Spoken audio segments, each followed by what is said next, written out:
Voilà, alors c'est facile parce que comme vous n'étiez pas là, on vous a présenté. Donc vous pouvez vous asseoir.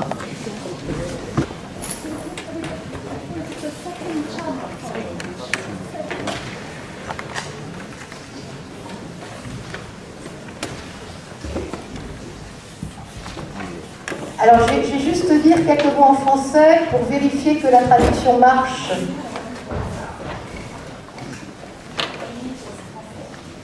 Donc, Luc a organisé, entre autres choses, deux expéditions importantes, une sur l'Antarctique, une sur l'Arctique. Celle de l'Arctique, c'était cet été, donc l'été 2007. C'était également en partenariat avec le Red Cross.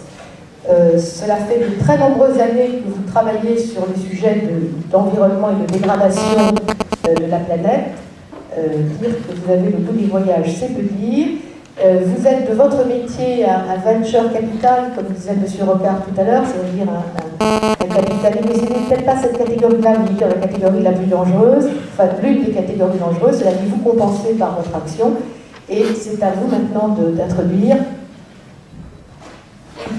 Merci. Vous m'entendez, c'est bon?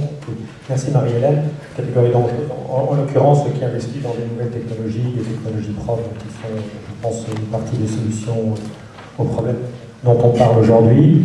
J'ai effectivement mené une expédition en Arctique cet été en partenariat avec Green Cross et le soutien de quelques partenaires, dont le groupe Rivo, le groupe UFG et puis Reed Smith.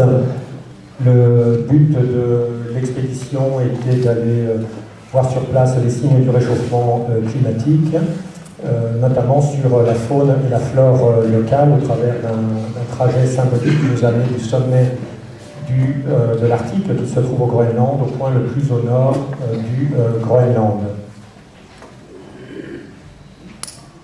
Nous avons fait l'expédition en partenariat avec le GREA, groupe de recherche en écologie arctique et spécialiste de ces régions, et donc mesurer l'impact du réchauffement sur des espèces locales, dont notamment les ours polaires, comme celui-ci, population de 22 000 individus aujourd'hui, en voie de disparition. Dans les 30 prochaines années, les 2/3 de la population devraient disparaître si rien n'est fait.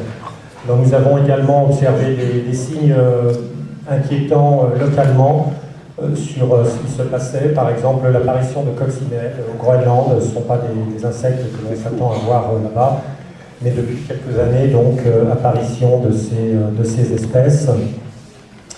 Et puis également ici, dans l'île que nous avons atteint en parapente, sur l'île la plus au nord du monde, donc qui se trouve au nord du Groenland, apparition d'oiseaux qui n'avaient jamais été observés dans ces régions. Donc des signes locaux inquiétants. Et à peine rentré de notre expédition, vous savez tous que l'Arctique était un sujet d'actualité cet été.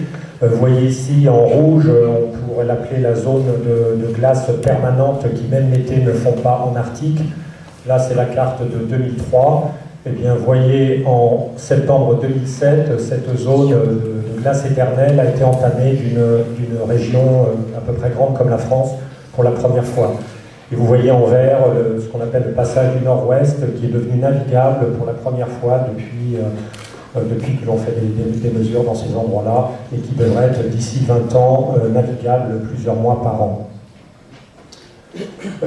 Enjeu géopolitique dans la région, vous savez certainement que le 2 août cet été, les Russes ont planté un drapeau sous le pôle Nord à 4000 mètres de profondeur pour symboliser leurs ambitions territoriales sur la région.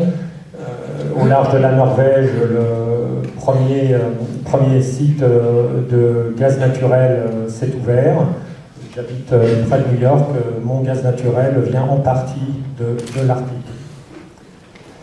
Et cette expédition, nous l'avons faite avec des enfants pour leur donner le goût de la nature, surtout de ces régions menacées.